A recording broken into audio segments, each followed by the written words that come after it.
राज्यातील लाडकी बहिणी योजनेच्या आर्थिक खर्चाचा भर राज्य सरकारच्या तिजोरीवर पडल्याने विविध खात्यांना आर्थिक अडचणींचा सामना करावा लागतोय। त्यातच लाडकीमुळे शिक्षकांचे पगार रखडल्याचं समोर आलं होतं।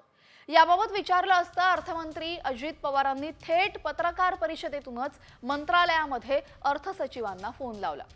शिक्षकांचा पगार का झाला नाही अशी विचारणा अजित पवारांनी केली आणि यावेळेस शिक्षकांच्या पगाराचा विषय मार्गी लावल्याचं अजित पवारांनी सांगितलं। यावेळेस नेमकं काय घडलं पाहूयात।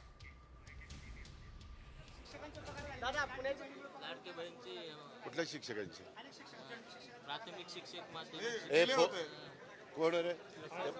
ओपी गुप्ताला फोन लाव, विचारतो ना। हा, आपल्या इथं शिक्षकांचे पगार झाले नाहीत या महिन्यातले?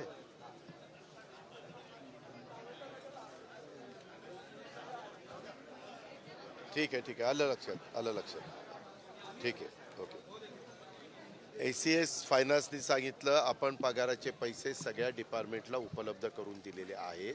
ज्या त्या डिपार्टमेंटमध्ये पगार देत असताना काही त्यांच्याकडं काही त्रुटी किंवा काही त्यांचा अंतर्गत काही प्रश्न असेल तो त्याच्यात झाला असेल